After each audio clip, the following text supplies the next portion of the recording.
आदाब नाजरीन, आप सभी का खैर मकदम है न्यूज 18 उर्दू में और मैं हूं सैयद अहमद जिलानी और आप देख रहे हैं हमारी खास पेशकश दखनी में खबरें। आज दखनी खबरों में आप लोगों को दिखाएंगे प्याज लोगों को कैसा रुला रही, प्याज की चोरी कहां हुई, लीडरां प्याज के हारा गले में पहन के कहां एहतजाज करे और आंध्रा के करनूल का लजीज नाश्ता क्या है। इसके अलावा सड़क के वास्ते अनोखा एहतजाज कहां पे हुआ और दक्कन की रियासत आंध्रा में भी स्कूलों में पानी पीने की बजेंगी घंटी। आप लोगों को मालूम हौले लाला की शादी हो गई, उनको बहुत बहुत मुबारक, मगर शादी से पहले उनका शादीशुदा आदमी का तजुर्बा क्या बोल रहा आपको बताएंगे। तो चलो शुरू करेंगे दक्कनी में खबरें।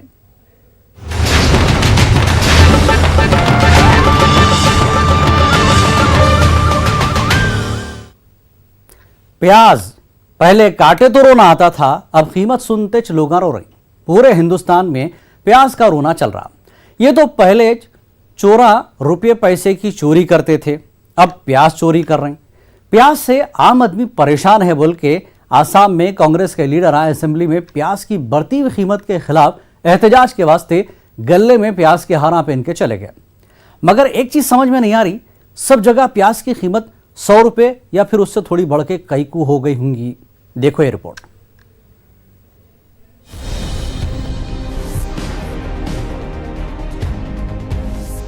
हैदराबाद में अब लोग प्याज के आसमान रो रहे हैं। प्याज के बगैर कोई सालन नहीं बनता। जो लोग 5 से 10 किलो प्याज खरीदते थे अब सिर्फ 1 किलो या 2 किलो खरीद रहे हैं। इससे व्यापारियां भी परेशान हैं। अब ऐसे में औरतों का गुस्सा भी प्याज की बढ़ती हुई कीमतों के वैसा आसमान पे चढ़ गया। देखो बेचारी प्याज की मारी का गुस्सा क्या बोल रहा है। प्याज का रेट पूछी तो 110 रुपए बोल रहा। सोना के भाव में दे रहे प्याज भी। अब खाएंगे भी तो सोना खाएंगे हम लोग। क्या गरीब इंसान कैसा जीगा भाई।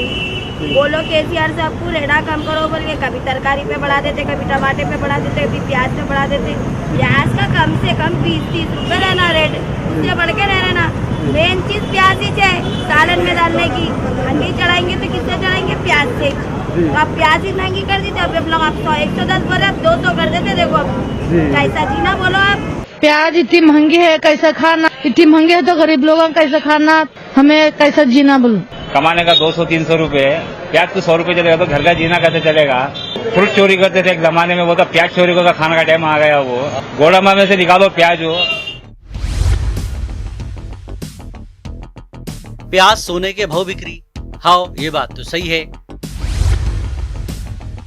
मगरबी बंगाल में चोर एक दुकान का ताला तोड़े। दुकान में कितने की चीजें थे। दुकान का गल्ला नोटों से भरा हुआ था, मगर चोरा ना गल्ले को हाथ लगाए ना किसी और चीज को। आप समझ रहे होंगे क्या हौले चोरा हैं? नहीं, ये चोरा बहुत होशियार है। अगर ऐसा है तो फिर क्या चुरा है? सोने के भाव बिक्री सो प्याज के थैले और थोड़ा अदरक लहसुन। प्याजों के दाम को लेके हम ये कहना चाहते हैं, वहाँ से थोक के भाव 60 रुपए किलो प्याज आ रही है, ठीक है। तो यहाँ पे अगर ग्राहक को 80 या 70 रुपए किलो बताते तो ग्राहक भाग जाता है। हाली का सलाद ग्राहक बना रहे सलाद वगैरह, तो आज थाली में नहीं दिख रही है, ठीक है, ग्राहक भाग जाते हैं। आसाम में प्याज की कीमत को लेके अनोखा एहतजाज हुआ। वो कैसा मालूम? आसाम में कांग्रेस पार्टी के असेंबली के मेंबर गल्लों में प्याज के हारा पहन के आ गए और एहतजाज करें। हम सोच रहे ये आइडिया कौन दिए होंगे, गले में प्याज का हार पहनो बोल के, और कौन घर के चौरता होंगे? नहीं। Bureau report, news 18 Urdu. अगर कोई ये पूछे कि आज नाश्ते में क्या खाए, मैं तो बोलूंगा मैं दबा के नाहरी पाए खाया। कोई ये बोलेंगे कि मैं पूरी हलवा खाया या इडली डोसा या कुछ और। लेकिन अगर अपने दोस्तों में कोई करनूली है तो वो ये बोलेंगे मैं मुरमुरे खाया। क्या मुरमुरे? जी हाँ, आप लोग सही सुने। करनूल वालों को रोज सुबह गरम गरम मुरमुरों का नाश्ता मिला तो उनकी सुबह होती। कैसा रहता मुरमुरों का नाश्ता? देखो हमारे नुमाइंदे कुदरतुल्लाह की ये रिपोर्ट।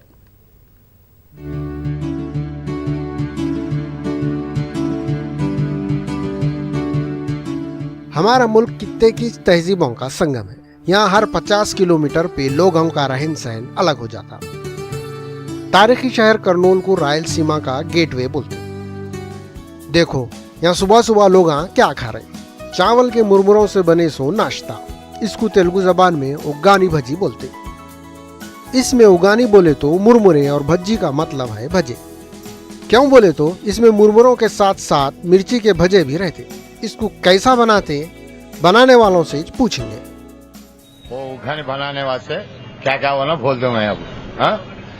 लहसुन का अदरक का पेस्ट होना है, काली मिर्चा का पेस्ट होना है, प्याज होना है, टमाटर होना है। टमाटर पहले प्याज हाई डाल को फ्राई कर लेना है। प्याज फ्राई होने के बाद टमाटर डालना है। टमाटर भी फ्राई होने के बाद लहसुन अदरक का पेस्ट डालना है, काला मिर्चा का पेस्ट डालना है। डालने के बाद नमक अदरक डाल को अच्छा पेस्ट कर ले को लास्ट में कोथमीर डालना है। कोथमीर डालने के बाद काल को नीचे रख डाल को मुरमुर डालने को 10 मिनट भिगा को फिर खाड़ को मिला लेना। मिलाने के बाद फुटाने का पाउडर ऊपर डाल को मिलाना, वो भी अच्छा लगता है। उगानी भजी या मुरमुरे भजे रायलसीमा वालों का सबसे पसंदीदा नाश्ता है। यहाँ सुबह होते ही क्या बच्चा, क्या जवान, क्या बूढ़ा आदमी, औरत बच्चियां सब एक ही चीज होना बोलते, वो है मुरमुरे भजे। यहाँ के लोग बोल रहे हैं हैदराबाद में दम की बिरयानी को जो मुकाम दिए, करनूल में उगानी भजी को वैसा ही मुकाम हासिल है। सुबह होते ही जब तक करनूलियों के सामने गरम गरम मिर्च मसालेदार मुरमुरों के साथ मिर्चियों के भजे डिश नहीं रखते, ये खामोश नहीं रहते।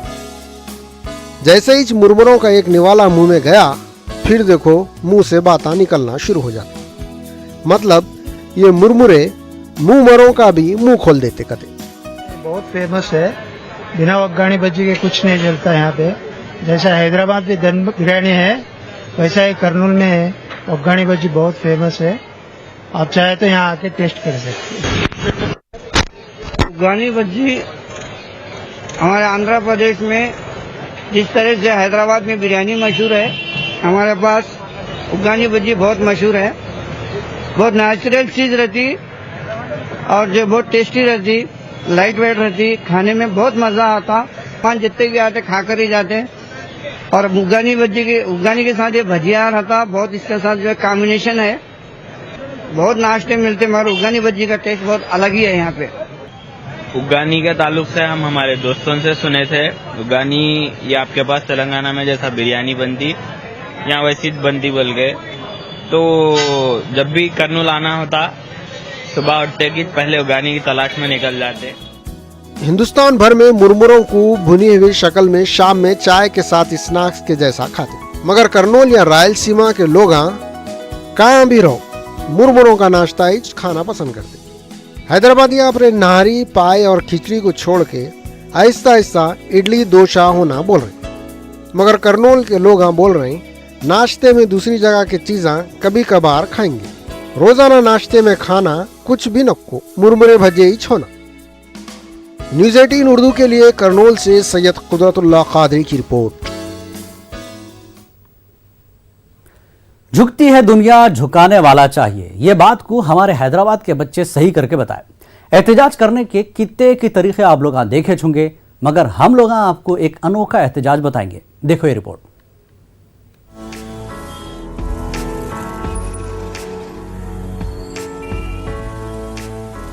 शहर हैदराबाद के किनारे पीरजादी गुड़ा बोल के एक एरिया है। यहाँ के सड़कें देखे तो गड़ों से भरे हुए हैं। लोगों को आने जाने के वास्ते परेशानी हो रही थी। महंगाई के जमाने में गिर पड़ के लोग हाथापांव तोड़ ले रहे थे। बाज लोगों की तो जानी चली जा रही थी। यहाँ के लोग बल्दिया वालों को रोड बनाओ बोल के कितने की बार बोले, मगर वो नहीं सुन रहे थे। बल्दिया वालों को अकल आना बोल के खुद ही गड़ों को भरे, मगर चंद लोग मिल के पूरे गड़ों को नहीं भर सकते। अब करना तो क्या करना। पीरजादीगुड़ा कमान से जाते हुए बोड़ुप्पल रोड के ऊपर यहाँ पर बहुत सारे पॉट होल्स है रोड के ऊपर। सो यहाँ पे 3 स्कूल्स है। यहाँ पे 3 से 4 हजार बच्चे पढ़ते हैं और उनके माता पिता के साथ रोज रोड पे जाते रहते हैं। ये अगर कोई भी नीचे गिर गया तो ये बहुत डेंजरस है। हम इससे पहले बहुत जगह पे पॉट होल्स फिल किए थे, बट ये इतने बड़े और इतने हैं कि हमने ये सोचा कि खाली ऑफिसर से ही हो सकता है, ये हमारे से तो नहीं हो सकता। बल्दिया के लोगों के सरों पे जुआ नहीं रेंग रहे। गवर्नमेंट को तवज्जो दिलाने के वास्ते बस्ती के नौजवान सड़क के बड़े बड़े गड़ों को बंद करने के वास्ते और आने जाने वाले लोगों को सड़क पे गड़े हैं, जरा देख के हल्लू हल्लू चलो बोलने के वास्ते अलग ही काम करे। क्या करे मालूम, सड़क के बीचों बीच है सो गड़ों में कांटे सो झाड़ों के शाखा लगाए। अब इनकी हरकत को एहतिजाज समझो या जरूरत। हमारा ये इरादा था कि यहाँ के जो पॉट होल्स है, जो ऑफिसर्स है, उनके उनके तरफ लेके जाने के लिए और पब्लिक को ये दिखाने के लिए कि ये बहुत बहुत डेंजरस है। तो हम कुछ प्रोटेस्ट करना चाहते थे।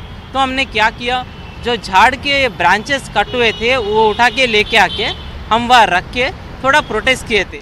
नौजवान बच्चों की मेहनत को देख के पीरजादी गुड़ा के कमिश्नर साहब ट्वीट करके बोले, अरे मियाँ, बल्दिया वालों का कचरा नको करो, सुबह तक रोड अच्छी कर दूंगा। लकीली हमारे को क्या हो बोलते हो, म्यूनसिपल कमिश्नर पीरजादी गुड़ा साहब आज हमारे को एक ट्वीट लगाए कि हम ये फिक्स कर रहे हैं आज रात को ही, और हमारे को अमाउंट भी सैंक्शन हो गया है। Thank you. सही बोलते, झुकती है दुनिया, झुकाने वाला चाहिए। नौजवान चाहे तो क्या नहीं होता, उन्होंने बता दिए, चाहे तो वक्त की हुकूमत को झुका सकते। Bureau report, news 18 Urdu. मालिश, तेल मालिश, ये गाना आप लोग सुने होंगे। मालिश सिर्फ सर की नहीं होती, जिस्म की मालिश भी होती।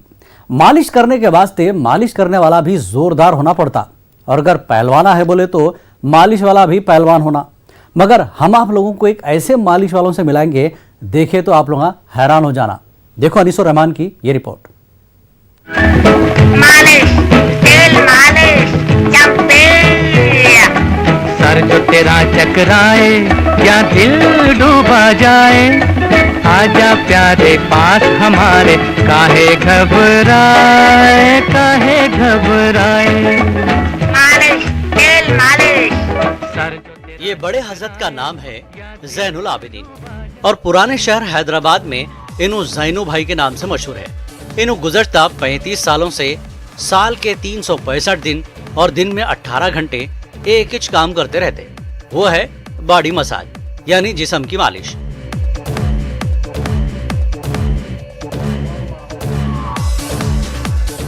इन्हों आंखों से महरूम है, मगर जब इन्हों मालिश करना शुरू करते तो अच्छे अच्छे पहलवानों के आंखें खुल जाते और पसीने छूट जाते, और ये लोग अम्मा बाबा बोल के कीलते रहते।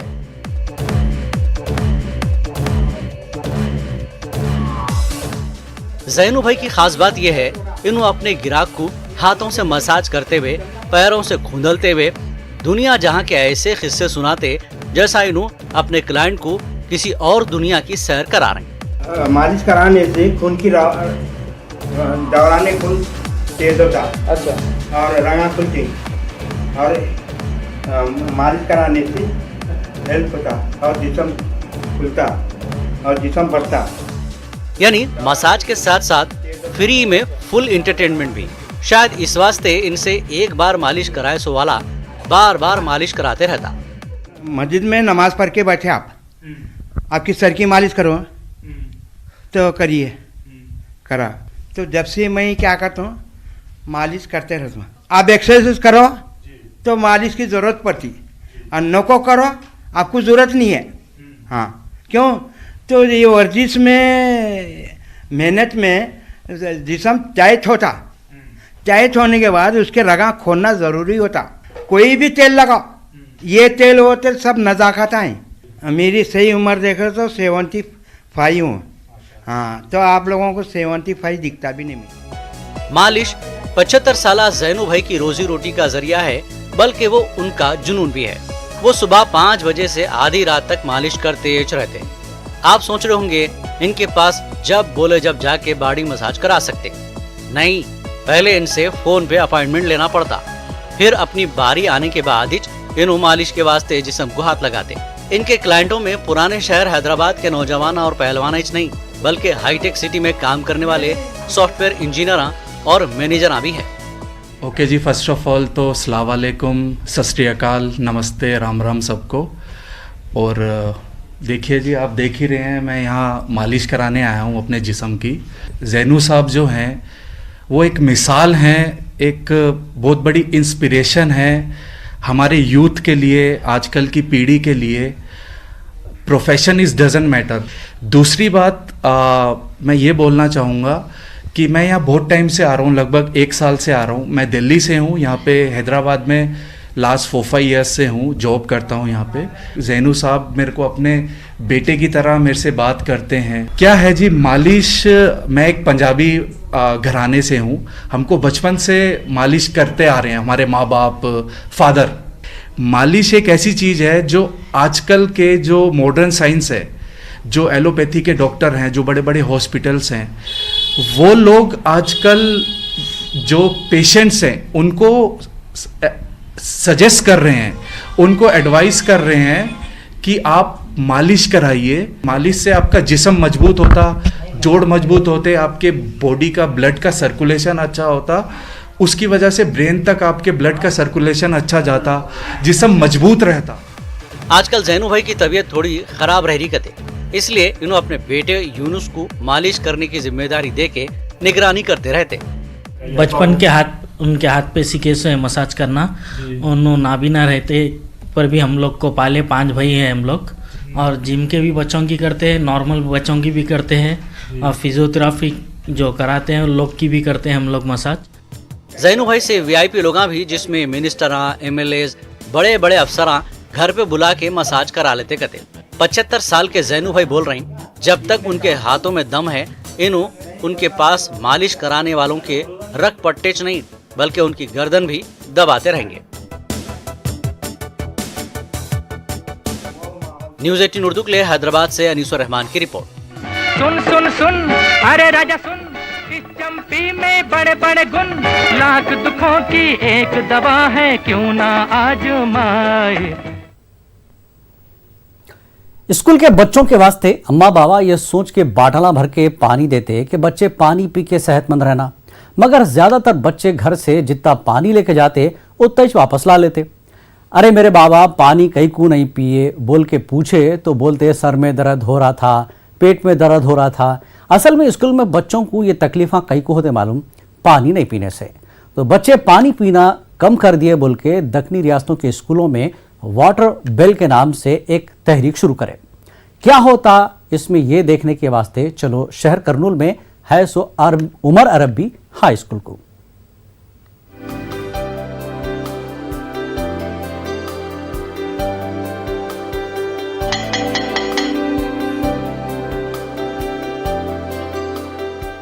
पानी हमारे जिस्म के वास्ते बहुत ही जरूरी है, मगर हम लोग अब पानी पीने का ख्याल नहीं रखते। पानी कम पिए तो पेट के बीमारियां तो होते सो होते, जिस्म के दूसरे हिस्से गुर्दे, कलेजी, जिगर, भेजा सब गारत हो जाते।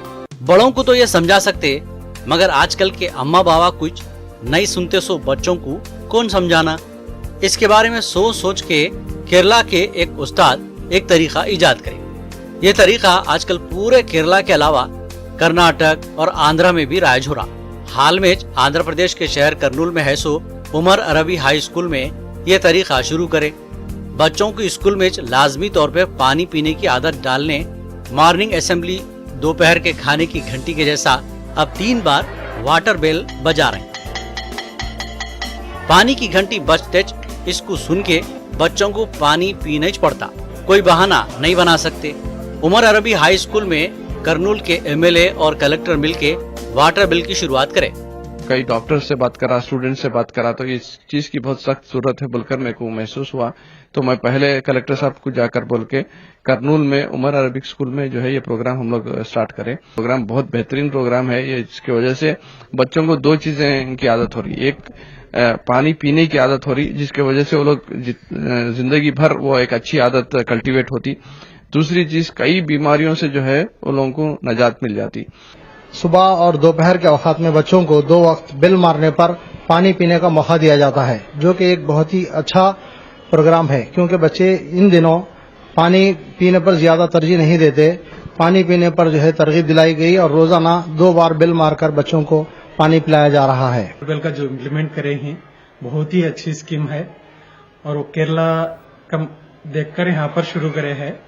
बच्चों को पानी पीने से बीमारियां नहीं आते, टाइम टाइम पानी पीना पिलाए तो बहुत अच्छा होता उनको, वो इस वजह से एमएलए साहब यहाँ पर शुरू करे हैं। बिल के साथ ही सब बच्चे घटाघट पानी पीने के तरीके से खुश है। बच्चे ये बोल रहे हैं कि ऐसा पानी पीने से इनको पानी भी मजे का दिख रहा करते। हर रोज 2 दफा स्कूल में पीना चाहिए। पानी सेहत के लिए जरूरी है। पीने पानी के बाटला देखो गए और वाटर बिल बोल को रखे। हम पहले पानी कम पीते थे, अब थोड़ा ज्यादा पीते हैं। पहले कम पीते थे, अब ज्यादा पी रहे हैं। बॉटल स्टील के हैं। एक बात तो तय है, बच्चे अम्मा बाबा को सुनो या नहीं सुनो, स्कूल के टीचरों की जरूर सुनते। वाटर बिल सिस्टम के बाद अम्मा बाबा को ये यकीन हो गया, इनके बच्चे अब घर से लिख गए सो पूरा पानी पी के चाहते। इतना ही नहीं, इनको पड़े सो ये आदत पूरी जिंदगी काम आएंगी और ये हमेशा सेहतमंद रहेंगे। न्यूज़ 18 उर्दू के लिए करनूल से सैयद कुदरतुल्लाह की रिपोर्ट। अक्सर पहले महलों के गलियों और सड़कों पे और महल्ले के गिरणों में बच्चे खेलते खेलते लड़ लेते थे, तो महल्ले के बड़े लोग लड़ाई खत्म कराते थे। बाज बुढ़े लोग चिड़चिड़ापना करके बच्चों को बोलते थे, जाओ रे मैदानों में खेलो, गलियों में नक्को खेलो। मगर हॉकी जैसा नेशनल खेल के खिलाड़ियां हॉकी स्टिक से मार मार कर लिए तो कौन छुड़ाएगा, और वो भी बड़ा ग्राउंड कौन सा मालूम। मेजर ध्यानचंद स्टेडियम में नेशनल लेवल के मैच में 2 टीमां खेल के बीच में एक दूसरे को मारा मारी कर लिए। किसी का हाथ टूट गया तो किसी का सर फूट गया, किसी का मुंह फूट गया। हुआ क्या, पंजाब पुलिस और पंजाब नेशनल बैंक की टीम के खिलाड़ियों के ऊपर खेलने पे पाबंदी लग गई।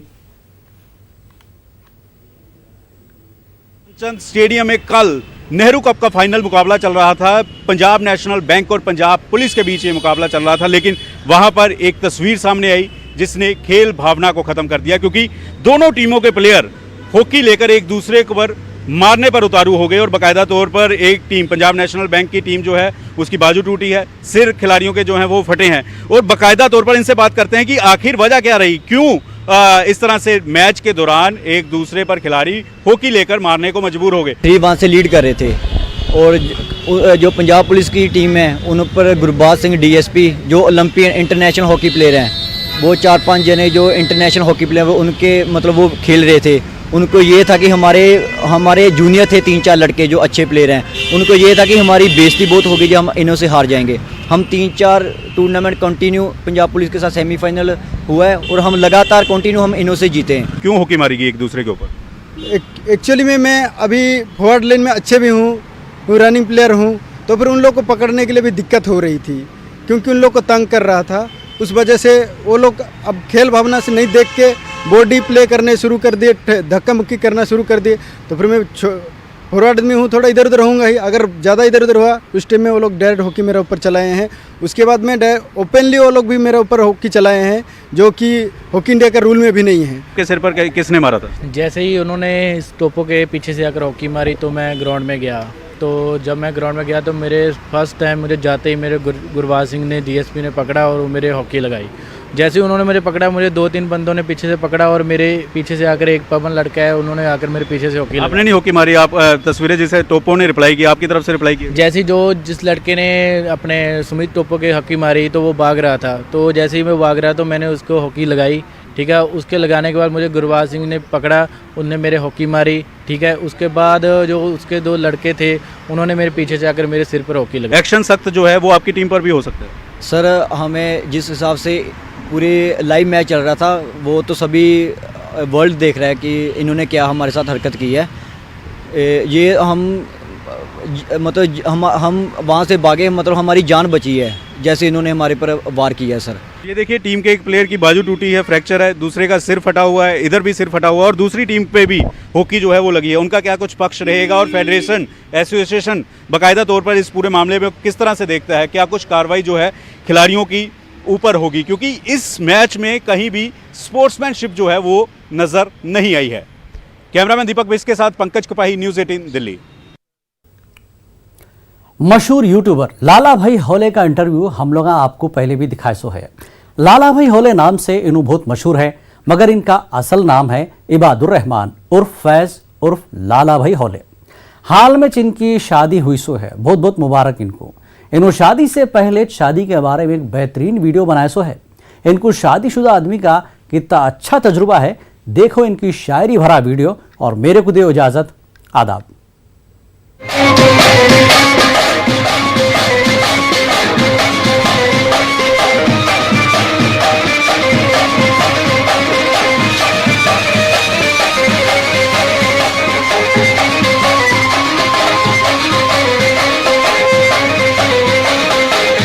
और अमीन भाई खैरियत है?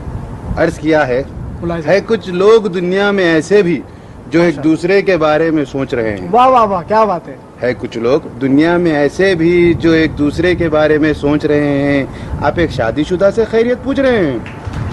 वाह वाह वाह, क्या बात है, क्या बात है। अमीन भाई कोई शादी पे शायरी हो जाए ना। अरे बिल्कुल।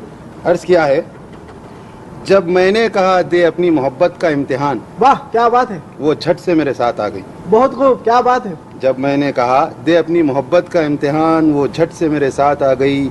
जब उठाया उसका खर्चा तो फट के हाथ में आ गई। वाह वाह वाह वाह, क्या बात है, क्या बात है। और अमीन भाई क्या बोल रही जिंदगी? अर्ज किया है, मुलाहिजा फरमाइए। बेशक। जिंदगी तो अंधेरे में साया हो गई।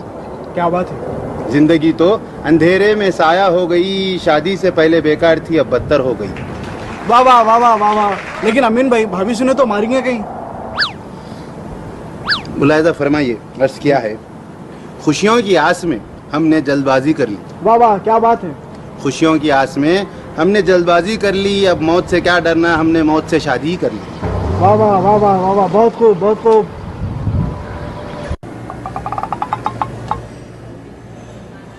एक नई निदा, एक नई खुशबू आई है। लगता है पड़ोसन आज फिर घर आई है। बेगम, अर्ज किया है। वहां से चढ़ जो। जो मंगाए थे चीज़ां सब ले आया हूं मैं। जो मंगाए थे चीज़ां सब ले आया हूं मैं। भूख बहुत है, कुछ जल्दी बनाओ। खाना बनते रहेगा, पड़ोसन से तारुफ तो कराओ। बनाती हूँ नाश्ता जब तक हॉल में रहो। बनाती हूँ नाश्ता जब तक हॉल में रहो। शादी हो गई तुम्हारी, औकात में रहो।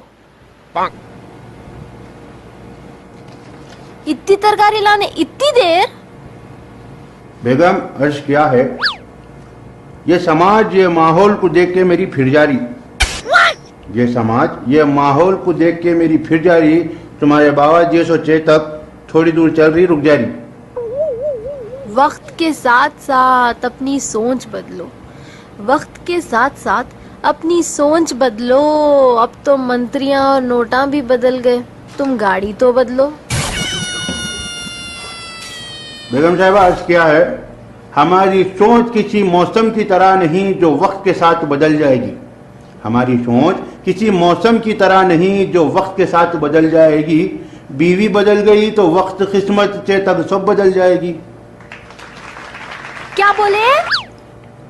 इन्हें क्यूट है जब तक म्यूट है।